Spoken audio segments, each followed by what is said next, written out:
I'm John Bria, the publisher of Kitesurfing Magazine, and I definitely enjoyed all these foils this week. Being an intermediate level foil rider, I definitely gravitated towards the ones that were the most stable, and I still enjoyed ones that turned as well, but having a nice stable board that I could move my feet and not fall in on all my transitions was key for me. And definitely the top board in that category was this core board. This 1250 foil with this longer fuselage on it was really stable. I could move my feet and not fall off the board, which was a treat. So I think I might be adding this to my setup this year. The other boards that I really liked that were stable and had really good go in light winds, these two 1500 foils, the one from North and the one from Delta, which is on the Elevate deck here.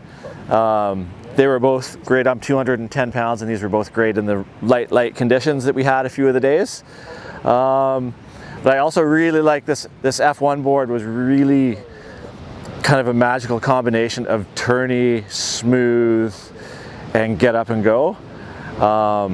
It wasn't quite as stable in the footwork, but it's way more stable than all the other boards I've been riding in the past. So it would be rated in that top range. So I'd actually probably put this one at number 2 after the core and then the two 1500 wings. Yeah, so that's it for my picks. Hi, Martin for Kitesurfing Magazine. I gotta say, these new foils are insane. Every single one is completely light years ahead of 2 years ago. Everything here, super easy to use, works for everybody, but my standouts are a little different. The F1 is nice and smooth. I love the F1, really light, tall mast, makes you feel really tall for a guy like myself. Just smooth undulating turns, very easy, very nice. The North's tons and tons of lift to the 15. Too big for a guy like myself. I gravitated more towards the 1150. Again, very smooth, hard to make a mistake. It goes well. The AK, found incredibly skatey. Probably better suited to a lighter fellow like myself. You know, it just gave you that surfy feel, that in and out, the carvy feel. And the Nash Hammerhead, I don't know if that's what they're calling it, but that's what they should call it. It's super fast, turny, because it's a shorter wing, you're getting more ease of turning back and forth. I don't know how to explain that. Again, a skatey board, so it would be great to have 3 different foils. It would be great to have a skatey foil for when you're going out and want to see surfy, a nice cruisy one with a lot of lift for the light wind where you just want undulating turns, and then something for speed. But they're all good. No matter what you choose, you're going to be happy with. Hi, I'm Daniel with Kitesurfing Magazine, and just doing our foil reviews here for our gear test. If I had to pick my top 3, I would definitely say that first and foremost, all of these offerings are really, really great. I don't think you could go wrong with either of them. It's just a matter of mixing and matching the right wing for the right rider and the right conditions. So that being said, my 3 standouts for sure would be this F1. I found this to be the lightest of all 3, well, of all the foils for that matter, and really, really easy to get up, really, really good glide. I am partial to the longer mast just because I find it to be a little bit more fun. So the F1 was a definite standout for me.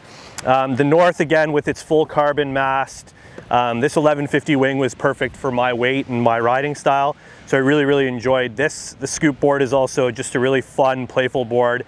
This foil does everything well. And then I'd probably have to say the core, once again, gravitating towards the longer mast, just find it to be more fun. But these core boards are really, really, or boards and foils for that matter, are really, really awesome. Tremendous glide, really forgiving. And on most times when you dive the kite once, you're up on the foil pretty well instantly. So these are really, really great options. But again, every single foil here performs really, really well, and it's just a matter of suiting it to your riding style and your preference. Hey, my name's Les.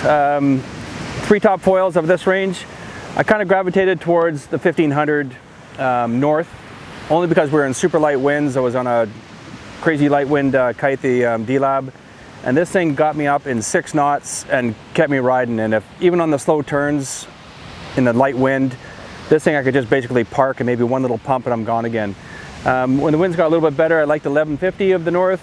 The core was also very super steady. I rode the 1200 wing, which again for my size, it seemed to be a great all-around wing, and higher winds, had great speed. Stabilizers are very similar to the North and the core, but for me I would go towards either the North or the core board.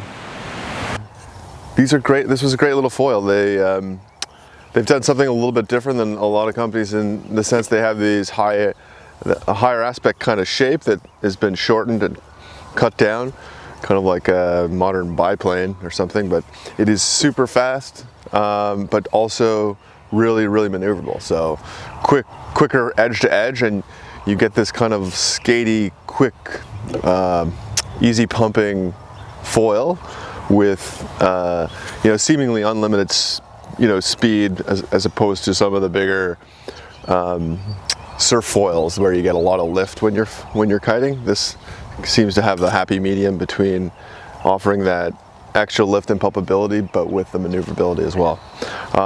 We rode it on this new super small hover board, which is pretty neat. It's 110 centimeters, super thin. Gives you super, quick reaction of the foil under your feet. You're so, with just this thickness between where the base plate is and your foot is, you get a quicker reactivity to the foil. So maybe not great. It's for like people who are learning. They'd want a bigger board with a little bit more buoyancy and thickness and length. But for the more advanced foilers that want something super compact, this is like an amazing board.